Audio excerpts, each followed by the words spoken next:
বিশ্বকাপের মঞ্চে আমরা সাধারণত তারকা কোনো ফরওয়ার্ড কিংবা তারকা কোনো ডিফেন্ডার কিংবা তারকা কোনো গোলকিপার এইগুলোকে নিয়ে অনেক কথা বলে থাকি। কিন্তু মিডফিল্ডাররা সবসময় রয়ে যায় পর্দার আড়ালে। তো পর্দার আড়ালে কি মিডফিল্ড আসলেই থাকে?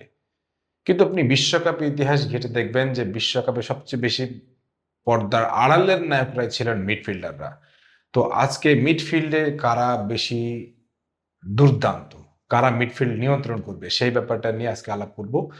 পুরো ভিডিওটা একদম না টেনে সম্পূর্ণ দেখবেন। ১ম এ আমি একটু ডিসক্লেইমার দিয়ে নিই, সেটা হচ্ছে যে আমি আমার নিজস্ব কথা বলি না। আমি আমার সামগ্রিক বিশ্লেষণটা আপনাদের সামনে তুলে ধরি। অনেকে গালিগালাজ করেন, অনেকে খুব ভালোবাসা দেন। গালিগালাজ করতেই পারেন, কোনো সমস্যা নেই। কিন্তু একটা জিনিস আমি আপনাদেরকে বলব, ফুটবল এমন একটা খেলা, সেটা হচ্ছে আপনাকে আপনাকে খুব গভীরভাবে পর্যবেক্ষণ করতে হবে। আর্জেন্টিনার সাপোর্টার বলে ব্রাজিলকে সহ্য করতে পারবেন না, ব্রাজিলের সাপোর্টার বলে আর্জেন্টিনাকে সহ্য করতে পারবেন না। এই ধরনের মানসিকতা থাকলে ফুটবল খেলা দেখার দরকার নেই। সহাবস্থানে থেকে ফুটবল খেলাটা দেখেন, দেখতে ভাল লাগবে। বিতর্ক বা তর্ক না থাকলে ফুটবল খেলা দেখার কোনো মজা থাকে না। ১ম এ আমি যে দলটাকে রাখতে চাই সেটা হচ্ছে যে স্পেন। পেদ্রি, রদ্রি, গাভি, ফাবিয়ান রুইজ, হ্যাঁ? আরো অনেকেই আছেন মিডফিল্ডে। তো এই মিডফিল্ডটাকে আমার কাছে মনে হয় দুর্দান্ত। বেসিক্যালি পেদ্রি হচ্ছে এক টাইপের, রদ্রি মিডফিল্ডের ইঞ্জিন, গাভি এক টাইপের, ফাবিয়ান রুইজ আছে, হ্যাঁ? মানে এই যে এদের যে বন্ডিংটা, এদের যে খেলার স্টাইলটা, ছোট, ছোট পাসে বিল্ড আপ করা, হঠাৎ করে একটা থ্রু ক্রস করা, লম্বা ক্রস করা।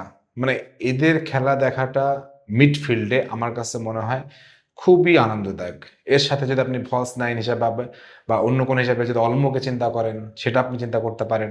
কিন্তু এদের মিডফিল্ড আমি অনেস্টলি বলতেছি, ফ্রান্সের ডেডলক যদি কেউ ভাঙতে চান, ফ্রান্সের মিডফিল্ডকে আপনাকে আগে ভাঙতে হবে।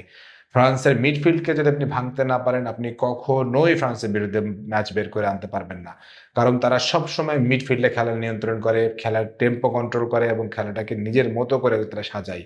কখন উঠতে হবে, কখন নামতে হবে, এই জিনিসটা মানে একদম এই ৪ জন মুখস্থ করে রাখছে। তার সাথে ২ ফ্ল্যাঙ্কে যোগ হইছে লামিন ইয়ামাল, নিকো উইলিয়ামস, দানি অলমোর কথা বললাম, হুম? সো ওভারঅল এই মিডফিল্ডটাকে আমার কাছে মনে হয়, শুধু মিডফিল্ড, কোর মিডফিল্ডে যদি বলি, আমার কাছে মনে হয় বিশ্বের নাম্বার 1। আপনি তর্ক করেন, আপনি ব্রাজিলের সাপোর্টার, আপনি আর্জেন্টিনার সাপোর্টার, তর্ক করেন, আমার তাতে কোনো আসে যায় না। Number 1 Spain. নাম্বার 2 ঠিক এর কাছাকাছি আছে হচ্ছে পর্তুগাল। পর্তুগালের যদি মিডফিল্ডের কথা বলি, জং নেভেস, ভিতিনহা, তারপরে হচ্ছে যে আপনার ব্রুনো ফার্নান্দেজ, তারপর হচ্ছে বার্নার্ডো সিলভা। এই ৪ জনের কথা বলার পরে আপনার কি আর মিডফিল্ডে আর কাউকে দরকার হবে? আপনি পিএসজিতে, ম্যানচেস্টার ইউনাইটেডে এদের খেলাগুলো একটু দেখেন। যারা দেখছেন আর যারা মৌসুমী সমর্থক তারা দেখেন নাই, একটু দেখে নেন হাইলাইটসটা। দেখার পরে মনে হবে ব্রাজিল, আর্জেন্টিনার থেকে হাজার, হাজার গুণ উপরে মিডফিল্ড কন্ট্রোল করে হচ্ছে যে পর্তুগাল। স্পেনের ঠিক পরে থাকবে পর্তুগাল, আমার চোখে অন্তত। সো এই পর্তুগালের সবচেয়ে বড় জিনিসটা হচ্ছে যে মানে ব্রুনো ফার্নান্দেজ ক্রিয়েটিভিটি মেইনটেইন করতে পারে। ভিতিনা খেলার টেম্পো কন্ট্রোল করে। পুরো খেলাটাকে মানে কখন উঠতে হবে, নামতে হবে, কখন ডিফেন্সে আপনার রক্ষণে তাকে হেল্প করতে হবে, এই জিনিসটা করতে পারে। জোয়াও নেভেস তো অসাধারণ, অসাধারণ। আমি জাস্ট স্পেন এবং ফ্রান্সকে মানে ৯৯-১০০ এইরকম দলে হিসেবে রাখবো। সো ২ নাম্বার আমার কাছে থাকবে পর্তুগাল। ৩ নাম্বারে আমি যদি টু বি ভেরি অনেস্ট, আমি যদি ৩ নম্বরে রাখি, আমার কাছে মনে হয় জার্মানিকে রাখা উচিত। যেই দলটাকে নিয়ে অনেক কম কথা হচ্ছে এবার। কিন্তু আমি বিশ্বাস করি ব্যক্তিগতভাবে, আমি জার্মান ফ্যান, দেখতেই পাচ্ছেন। জার্মান ফ্যান হিসেবে বলতেছি, আমি নিরপেক্ষ কিন্তু আমি জার্মান ফ্যান। আমি জার্মানির এই মিডফিল্ডটাকে আমি খুব পছন্দ করি, খুব পছন্দ করি। ২০১০-২০১৪ তে তাদের মিডফিল্ডকে কেউ চিনত না। কিন্তু তারা কিন্তু দুর্দান্ত ছিল। অসহায় করে ফেলছিল সব দলকে। আপনি এবার দেখেন জামাল মুসিয়াল্লা, ফ্লোরিয়ান ভির্টজ, তারপরে হচ্ছে স্টিলার, তারপরে লেনার্ড কার্ল, হ্যাঁ? তারপরে হচ্ছে আপনার হচ্ছে যে হচ্ছে যে আ কুরেজকা বয়স হয়ে গেছে যদিও। তারপরে হচ্ছে জোশুয়া কিমিকে মিডফিল্ডে মাঝে, মাঝে এসে অন্তর্ভুক্তি হন। সো এই মিডফিল্ডকে আমি যদি রেট করি, আমি ৩ নাম্বারেই রেট করব এবং আমার কাছে মনে হয় জার্মানি আন্ডারডগ হয়ে যাওয়ার পেছনে তাদের যেই ভূমিকাটা থাকবে, তারা হচ্ছে খুব ইজিলি চাপমুক্তভাবে খেলতে পারবে এবং আমি যতটুকু মানে মানে আগে প্রি অ্যানালাইসিস করে দেখলাম সম্ভবত রাউন্ড অফ 32 অথবা রাউন্ড অফ 16 এই ফ্রান্সের সাথে জার্মানির দেখা হয়ে যাবে যদি সবকিছু ঠিক থাকে। সো ওই জায়গাটায় একটা মিডফিল্ড টু মিডফিল্ডের একটা দুর্দান্ত কম্পারিজন হবে, দুর্দান্ত খেলা হবে। আমি অন্তত জার্মানির এই মিডফিল্ডটাকে 3 নম্বরে রাখতে চাই। 4 নম্বরে যদি আমাকে রাখতে বলেন তাহলে আমি বলবো 4 নম্বরে আর্জেন্টিনা মিডফিল্ড। আর্জেন্টিনা মিডফিল্ডে আগের বার যারা ছিল তারাই আছে, শুধু যোগ হয়েছে সিমিওনের। আমি সিমিওনেকে একটু আলাদাভাবে দেখতে চাই, নিকো পাসকে একটু আলাদাভাবে দেখতে চাই।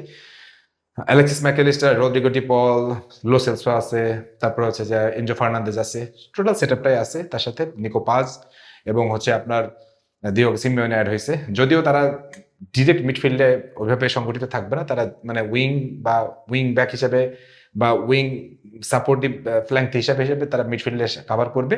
সো ওই জায়গাটা থেকেও এই মিডফিল্ডটাকে আপনি ভাঙতে পারবেন না, টু বি ভেরি অনেস্ট। কারণ এনজো ফার্নান্দেজ দুর্দান্ত একটা মানে হচ্ছে মেশিন, এবং হচ্ছে যে অ্যালেক্সিস ম্যাকঅ্যালিস্টার হচ্ছে যে মানে বল সাপ্লাইয়ের জন্য তাকে একটা অন্য রকম লেভেল আমি চিন্তা করি। সো আর্জেন্টিনার মিডফিল্ডটাকে আমি অন্তত আমার দৃষ্টিকোণ থেকে 4 নম্বরে থাকবে। 5 নম্বরে যদি বলেন, 5 নম্বরে আমি যেটাকে রাখতে চাই সেটা হচ্ছে ফ্রান্সের মিডফিল্ড। ফ্রান্সের মিডফিল্ডটাকে আমি বলবো, দেখেন রাবিও পুরাতন হয়ে গেছে, চুয়ামেনি একা একা কি করবে, তারপর সাথে এমেরি আছে, হ্যাঁ, তারপরে হচ্ছে আরো একজন আছেন, আমি নামটা এই মুহূর্তে মনে করতে পারতেছি না। বাট ফ্রান্সের এই মিডফিল্ডটাকে আমার কাছে মনে হয়েছে, যেহেতু তার আক্রমণ ভাগটা খুব সলিড, উইংটা খুব সলিড, এই মিডফিল্ডে যদি 4-3-3 এই অপশনও খেলাই, এই এই জায়গাটাই, সরি আমি এই মুহূর্তে নামটা মনে করতে পারছি, চেরকি, রাবিও, চুয়ামেনি, এমেরি, এদেরকে যদি আপনি কন্ট্রোল করতে যান, ওরা উল্টা আপনাকে কন্ট্রোল করে ফেলবে। সো ফ্রান্সের এই মিডফিল্ডটাকে আমি 5 নম্বরে রাখতে চাই। অনেকে হয়তো এটাকে 1 নম্বরে, 2 নম্বর, 3 নম্বরে নিয়ে যেতে চান, বাট আমি রাখতে চাই না, আমি 5 নম্বরেই রাখতে চাই। কারণ আমার কাছে মনে হয়েছে যে যেহেতু তাদের অভিজ্ঞতা কম, একমাত্র রাবিও ছাড়া কোনো অভিজ্ঞ তেমন কেউ নাই, চুয়ামেনি যদিও একটা বিশ্বকাপ খেলে ফেলছে, তারপর আমার কাছে মনে হয় এটা থাকবে 5 নম্বরে। আর 6 দিকে আমি রাখতে চাই, সেটা হচ্ছে যে ইংল্যান্ড, 7 নম্বরে থাকবে ব্রাজিলের ফ্যানরা অনেক রাগ করতেছেন, অনেক কষ্ট পাচ্ছেন ভাই, কিন্তু দেখেন কাসিমেরো, গুইমারেস স্যার আপনাদের মিডফিল্ডে ওইভাবে আপনাকে কেউ সাপোর্ট দিতে পারবে না। যদি কার্লো আনচেলত্তি নতুন কোনো ট্যাকটিক্স, নতুন কোনো পজিশনাল ভিত্তিক চেঞ্জেস আনেন তাহলে সেটা হতে পারে, কিন্তু মিডফিল্ড থেকে আপনাকে ক্যাসিমিরো এবং ব্রুনো গুইমারেস ছাড়া আপনাকে তেমন কেউ দুর্দান্ত কেউ কিছু করে দেখাতে পারবে না। এই জন্য আমি তাদেরকে 6 বা 7 রাখতে চাই। ইংল্যান্ড 6 বা 7, ব্রাজিল 6 বা 7 এরকম থাকবে। কিন্তু এই 5টা দল আমার কাছে মনে হয় মিডফিল্ডে দুর্দান্ত কাঁপাবে, এবং এই মিডফিল্ড যদি আপনি ভাঙতে না পারেন, বিশ্বকাপ আপনার জন্য সহজ হবে না। আর এই মিডফিল্ডাররা যদি অন্য অন্য জায়গায় যদি তাদের ক্রিয়েটিভিটি দেখাতে পারে, আমি অন্তত এইটা বিশ্বাস করি তাহলে যে এই যারা মিডফিল্ড নিয়ন্ত্রণ করবে তারাই বিশ্বকাপ পাবে। এ ব্যাপারে আপনাদের কি মন্তব্য সেটা অবশ্যই কমেন্ট সেকশনে জানাতে পারেন। সবাই ভালো থাকেন, সুস্থ থাকেন, আল্লাহ হাফেজ।